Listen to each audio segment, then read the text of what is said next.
we got some college football, and that's UMass taking on Akron in Akron. Line opened up at 9.5. Seeing some 9.5 still in the marketplace, but mostly 10s, and a total up from the look-ahead line at 46.5 or so to 49.5 across the board. Akron and UMass. What's that spread line tonight for you, Joe? Well, Donnie, the reason I'm including this is A, we have Tuesday night football, but B, this has the chance to be the single worst football game played in the history of football here tonight. And the best part about this is UMass is a hot dumpster fire. Akron has been college football's hot dumpster fire for quite some time now, and yet Akron is an 11-point favorite here, Donnie. They have not been an 11-point favorite or greater since 2017. You gotta be kidding me here. By the way, they're not very good anyway. Neither of these offenses are good. The defenses are atrocious. The only way to look at this game is, without throwing up, is by betting the total, Donnie. I know this. Both offenses not good, but against both of these defenses, there might be some success here tonight. As crazy as it is, this is going to be terrible, but Akron is the better team, and we're going to likely get a whole lot of points here. It's MACtion action, people, where you get a lot of action on the field, but not a lot of people in the stands, and a lot of people still betting midweek at this point, and away we go, which includes tomorrow night. We'll still have some more MACtion action during the week. That's Northern Illinois taking on Toledo. This line opened up around 13.5, but most of the outlets now, Joe, 14.5 or higher. A total at 42.5. Very un-MACtion-like at that point, expecting defense. Toledo is at home, a 2-touchdown favorite over Northern Illinois. What gives tonight? What gives tomorrow? And what's that spread line? Well, this is an interesting spread, right? Why such a big spread, Donnie, and such a low total, right? That's a question here. I mean, Northern Illinois, known for having obviously a pretty good defense there in the MAC, but this is one of the worst offenses in the country right now here. I mean, they are bad, but Toledo has this for a number, Donnie. Toledo has now lost 17 times outright as a favorite since 2021. 12 of those, they have been a favorite of at least 7 points. That is number one in the nation for futility there. I don't understand why this line is where it is at, especially given that total. Yeah, no way I can trust, as bad as Northern Illinois' offense is, no way I trust Toledo laying 2 touchdowns in this spot. The month of November in college football, it really is elimination Saturdays, elimination Tuesdays, Wednesdays. We get college football every single day, but the anticipation of the college football playoff really starts to heat up, and there will be winners and there will be losers. Teams with 2 losses, basically elimination games each week. Teams with 1 loss here, looking to try to stave off that second loss and make it into the playoffs. But if you look at the championship picture right now, it's no surprise. The leader in the clubhouse right now in the odds market, it is the Ohio State Buckeyes at a plus 220 price. Fantastic on offense, even better on defense, and away they go. But you know who's in second right now in the odds market? It's the Indiana Hoosiers in the same Big Ten as Ohio State. Now understand this. We're probably going to get a trilogy here, or at least, 2 games out of it. They're going to meet up in that Big Ten championship game. The winner, the loser, they're going to both move on, just better seeding to the victor. And they might even meet twice by playing in the college football playoff. If we look at that odds market today, Joe, which has Alabama and A&M and Oregon and Notre Dame, is there any value across the board, or this is Ohio State's world and they're all just living in it? No, well, I mean, listen, Ohio State deservedly, champions, number 1 team in the country, 8-0. They're not exactly the greatest strength of schedule here.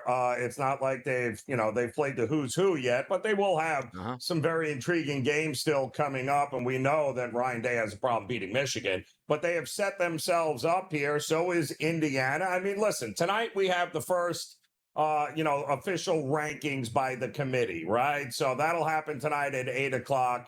And I think, Donnie, the odds board reflects what we're probably going to see. Ohio State, Indiana, A&M, Alabama, Georgia. You can pretty much figure out Notre Dame will probably be 10 because they're a 2-loss team. But I think in the top 10, Notre Dame is the only 2-loss team right now that should be considered to get in. You got a lot of undefeated and 1-loss teams here, Donnie, in big conferences. There's with huge games coming up over the next couple of weeks. So a lot of this is going to change over the next 2 to 3 weeks. Exactly. And we never get the best teams in the college football playoff because nothing is relative. Everybody doesn't play the same schedule. You have an ACC schedule. You better be running the table out there like, oh, Miami No, Miami's 2 losses in the ACC are compoundable to 4 losses in the SEC, which is the way it should be translated through. But we'll have those winners and losers by the time we get to the top 12, but at least it's 12. So if you're 13, 14, and 15 expected to get in, that's a you problem. That's not anybody else's problem. Like, oh, got to be in the top 2. No, you got to be in the top 12. Don't lose 3 games. How about that? And make it into the college football playoff. But having said that, too, the Heisman Trophy race. Julian Sain, the leader in the clubhouse, Joe, plus 175, followed by Fernando Mendoza. How about this? Number 1 team, number 2 team, same in the Heisman Trophy race for the players themselves.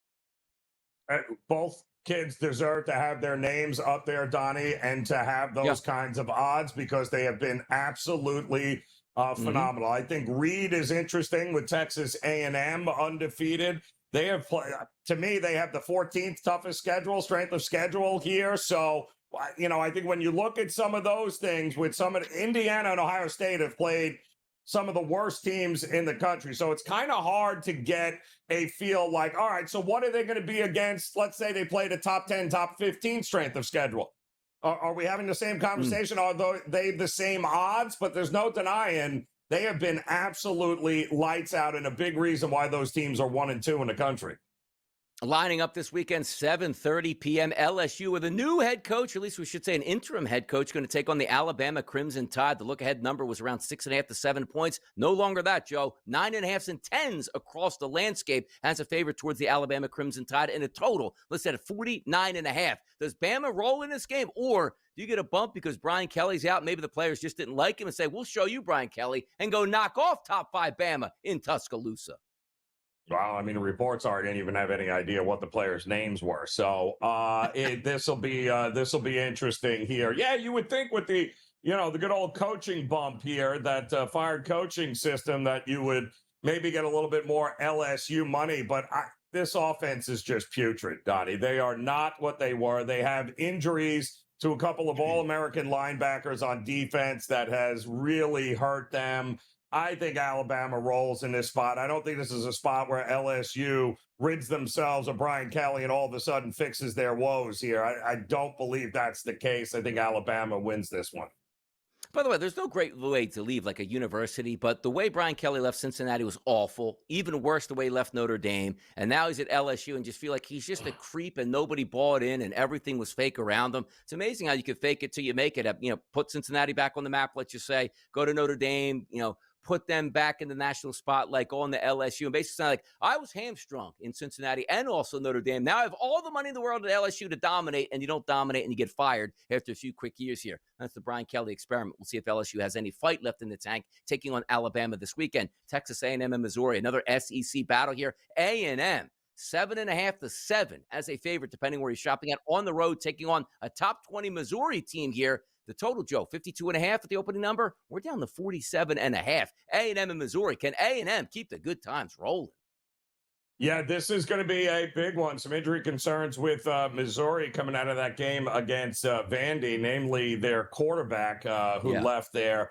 This is going to be a big spot here for both of these teams. Yeah, it feels like Texas A&M is on a path here that they're going to have an opportunity to be one of the top 5 teams in the country. They are humming on all sides, both defensively and offensively, kind of like the spot that they're in right now. How about BYU and Texas Tech? Battle of the Big 12 here. The interesting part about this is BYU. Is Debansta going to play for the BYU team? We'll see if that find out here. 10-point spread. Baron Morton and the Raiders. 9-1 versus 8-0. Top 10 battle. Feels like an elimination game at some point here, Joe.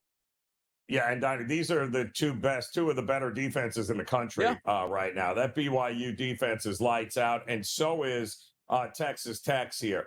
This is going to be for all the marbles with these two teams here. BYU sitting undefeated. Now they're going to have to go on the road here. I think Tech has got them in this one, but I'm not sure we're going to get 53 points in that game either with these two defenses.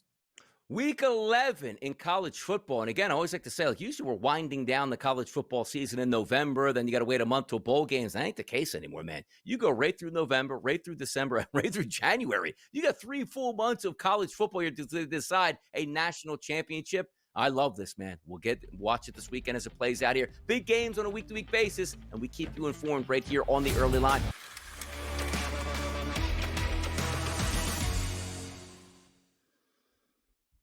Full slate tonight, Joe. NHL, you got college basketball, you got college football, you got everything at your disposal. Where are you going to for a good play tonight for the people? Well, where else, Donnie? I mean, it's Tuesday and it's MACtion action. Like, what are we doing here? Let's go to the battle here of Ohio as Ohio U taking on Miami of Ohio, the Red Hawks taking on the Bobcats here, and it's rinse and repeat with good old Chuck Martin and Miami of Ohio. Now, they do have a little revenge on their mind in this game, Donnie. They got absolutely destroyed by Ohio in the MAC title game last year, 38-3. But this year, once again, Chuck Martin, they are playing their best football when this time of year rolls around. 51-20 in conference play since 2016. This team is with Chuck Martin. 18-2 run since the start of 2023. And they're already 6-2 against the number this season and 4-0 in conference games against the number. And I'm getting points in this one here, Donnie, against Ohio, whose defense is not very good. Daquan Finn playing some of his best football at quarterback for Miami of Ohio. I'll take him. If it ain't broke, don't fix it. They have been a solid bet this time of year for decades now. I got no problem taking the points on the road in a revenge spot for Miami of Ohio.